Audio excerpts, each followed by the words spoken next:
Hello friends, welcome to your favourite online education channel maths technique. Friends, हमने पिछले lecture में देखा था आरबीएससी की 8th क्लास का थर्ड चैप्टर जिसका नाम था पावर्स एंड एक्सपोनेंट्स। उसके हम 2 एक्सरसाइज कर चुके थे। आज थर्ड एक्सरसाइज करेंगे 3.3। ठीक है फ्रेंड्स, स्टार्ट करते हैं। इसमें हमको क्या देखना है कि जब भी किसी डिजिट्स को हम यहाँ पर नोटेशन के थ्रू देते हैं। नोटेशन क्या है? जैसे ये है 3 लाख। अब इसमें 5 ज़ीरोज़ हैं। अब यहाँ पर 5 ज़ीरो आप सिंपली लिख सकते हैं, लेकिन कई डिजिट्स इस तरीके से होती हैं जिनमें बहुत सारे ज़ीरोज़ आ जाते हैं। उनको कैसे लिखें? उनको लिखने में थोड़ी प्रॉब्लम्स आ जाती हैं, इसलिए इनको शॉर्ट तरीके से जब लिखते हैं उसको बोलते हैं स्टैंडर्ड फॉर्म। तो ये स्टैंडर्ड फॉर्म क्या होती है देखते हैं यहाँ पर। जैसे 3 के पीछे यहाँ पर 5 ज़ीरोज़ हैं, तो 3 मल्टीप्लाई 10 टू द पावर 5, इस तरीके से इसे नोट करेंगे और ये हो जाएगी इसकी स्टैंडर्ड फॉर्म। ऐसे ही सेकंड एग्जांपल में देख सकते हैं। सेकंड एग्जांपल में देखिए यहाँ पर क्या है, 15 मीन्स 15। इसके बाद में कितने ज़ीरो है? 1 2 3 4 5 6 7 एंड 8। यहाँ पर जो ज़ीरोज़ हैं वो कितने हैं? 7 हैं, लेकिन 5 के आगे भी अगर एक पॉइंट लगा देते हैं, मतलब 5 को भी अगर कंसिडर कर लेते हैं, तो ये 7 की जगह 8 ज़ीरोज़ हो जाएंगे, जिनको 10 की पावर के रूप में लिखेंगे यहाँ पर। इसी को क्या बोल देते हैं? Standard form. स्टैंडर्ड फॉर्म का मतलब ये होता है कि एक सिंगल डिजिट के लिए रिप्रेजेंट करते हैं अपन किसी डिजिट को। तो यहाँ पर 15 देन 7 ज़ीरोज़ इतने थे, तो यहाँ पर इसको 1570 ज़ीरोज़ को कैसे लिख दिया? 1.5 मल्टीप्लाई 10 टू द पावर 8। ऐसे ही 78 वाले को लिख दिया 7.8 मल्टीप्लाई 10 टू द पावर 10। मतलब एक डिजिट लिख दो फर्स्ट, और उसके बाद में बाकी पीछे जितने भी डिजिट्स हैं उनको पावर्स में रिप्रेजेंट कर दो, तो वही हो जाएगी स्टैंडर्ड फॉर्म। ऐसे ही इसका जस्ट रिवर्स क्या हो जाएगा? जो ऑलरेडी पॉइंट्स में है उसको कैसे लिखें? उसको पहले क्या लिखेंगे कि एक डिजिट के बाद में अगर एक पॉइंट है, पॉइंट के बाद में अगर एक डिजिट है, तो उसके लिए नीचे 1 लिखकर उसके पीछे एक ज़ीरो लगा देंगे, मतलब कि 10 लगा देंगे। तो यहाँ पर आप देख सकते हैं कि 0.01 को कैसे लिख दिया? 1/10। और ये 10 जो है, किसी भी डिजिट के ऊपर अगर पावर नहीं होती तो उसका मतलब ये है कि उसके ऊपर पावर 1 है। और कोई डिजिट अगर नीचे है, उसको अगर ऊपर लेके जाते हैं, मीन्स किसी के अपॉन में है और उसको डायरेक्ट अगर लिखते हैं, तो वही पावर माइनस में चली जाएगी, मीन्स 10 की पावर -1 हो गई।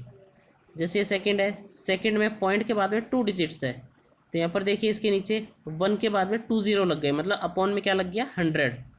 अब 100 में 2 ज़ीरो हैं, मतलब ये 10 की पावर 2 हो गई है, 2 हो गई है।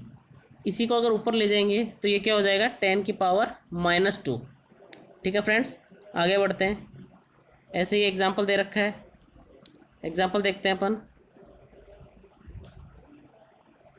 एग्जाम्पल है, diameter of a red blood cell is 0.00000007 metre, means 3 zeros then 7।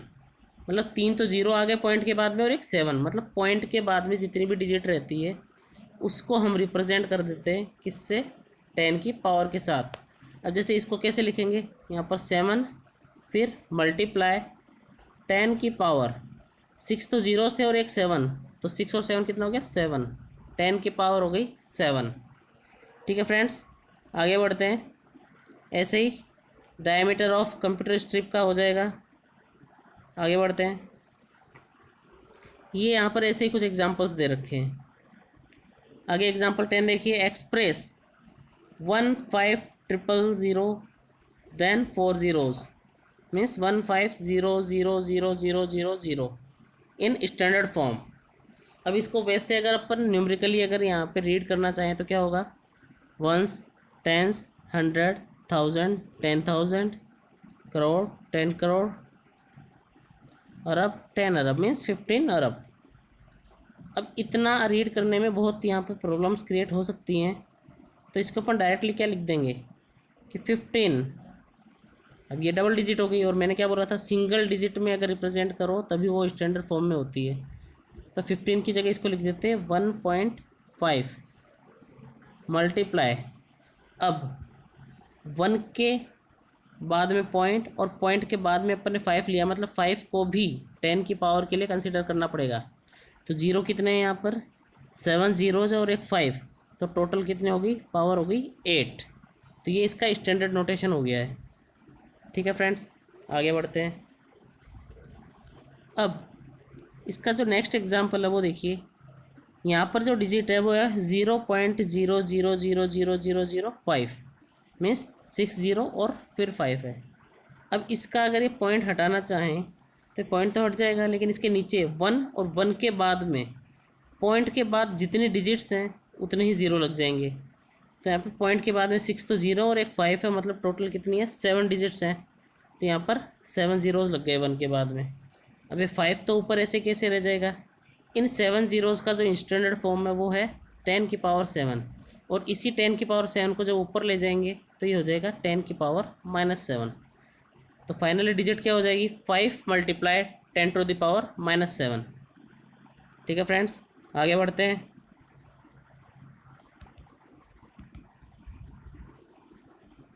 अब ये इसका कुछ next example, express the following numbers in normal form.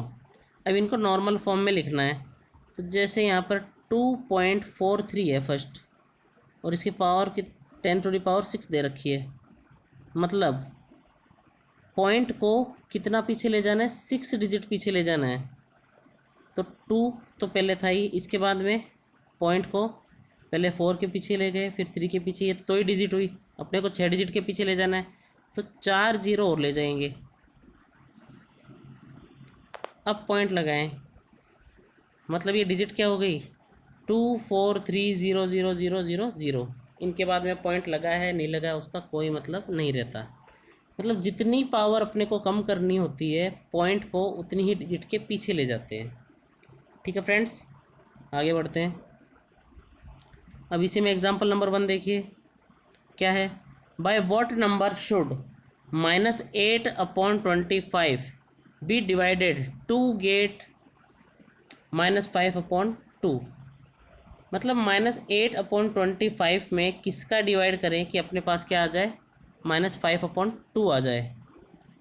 तो वो डिजिट अपने को पता नहीं है, तो जो डिजिट अपने को पता नहीं रहती उसको अपन कंसीडर कर लेते हैं कोई भी वेरिएबल। यहाँ पर वेरिएबल क्या है, एक्स है। तो -8/25 में डिवाइड किया है किसका, एक्स का, और ये किसके इक्वल है, -5/2 के। अब यहाँ पर देखिए, ये जो x है इसको अपन ने लिख दिया है 1/x। क्यों लिख दिया है, क्योंकि इस डिवाइड को अपन ने किस में चेंज कर दिया, मल्टीप्लाई में।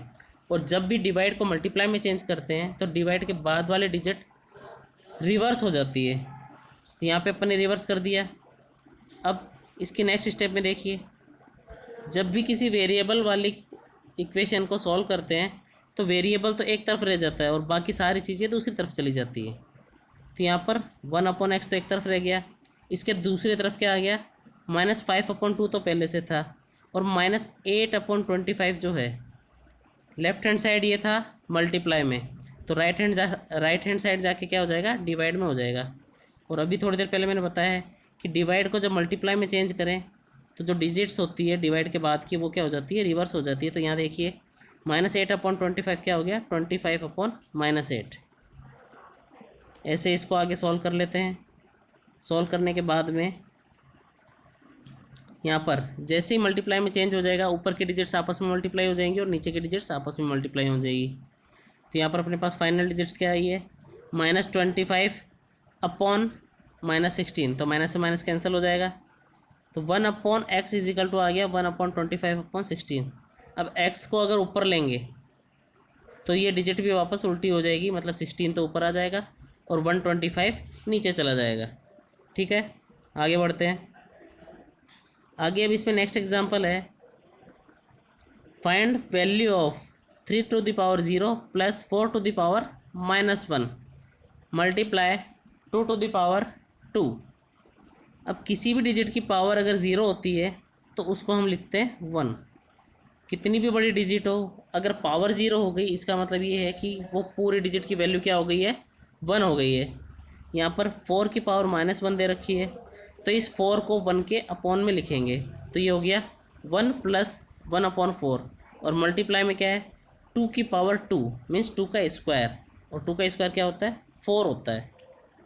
ठीक है, तो इसको आगे सॉल्व कैसे करेंगे, 1 + 1/4, ब्रैकेट क्लोज हो गया, फिर मल्टीप्लाई है, तो यहाँ पर वी बोर्ड मास रूल लगेगा। वी बोर्ड मास रूल के अकॉर्डिंग अपन को पहले ब्रैकेट सॉल्व करना पड़ेगा, तो ब्रैकेट में जो डिजिट्स है उनको एलसीएम लेके ऐड कर दिया है, जो कि हम पिछले एक्सरसाइज में सीख चुके हैं कि एलसीएम लेके कैसे ऐड करते हैं।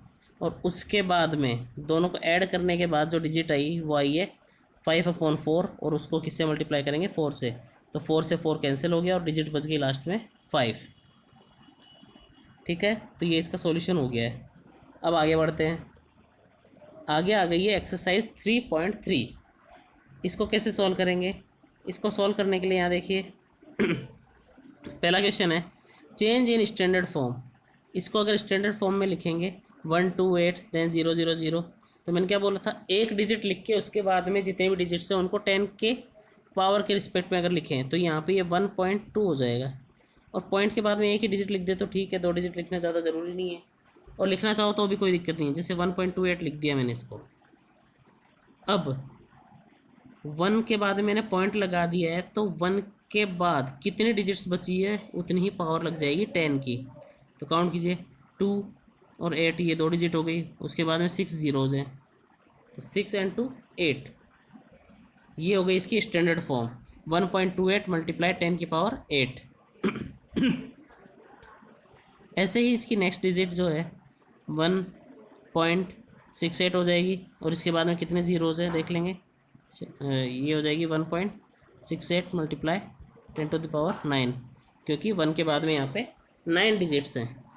ठीक है, इसका अगला क्वेश्चन सॉल्व करते हैं। अगला क्वेश्चन क्या है, 0.005, मतलब इसको क्या लिख देंगे, 5 × 10 की पावर, डायरेक्ट आपको शायद समझ में ना आया तो इसको क्या लिखेंगे पहले, जैसे ये है डिजिट क्या है 0.0005। अब इस पॉइंट को अगर हटाएंगे तो यहाँ पर पॉइंट की जगह तो 1 लग जाएगा, और जितनी डिजिट्स है कितनी है 1 2 3 4, तो यहाँ पर 4 जीरोज़ लग जाएंगे, जिनको क्या लिख सकते हैं 10 की पावर 4। अब ऊपर वाला 5 तो ऐसे कैसे लिख जाएंगे, और नीचे जो 10 की पावर 4 है वो ऊपर 5 के अगर मल्टीप्लाई में जाएगी तो ये हो जाएगी 10 की पावर -4। ठीक है, ऐसे ही बाकी क्वेश्चन सॉल्व हो जाएंगे। अब इसका नेक्स्ट क्वेश्चन देखते हैं, express the following number in normal form.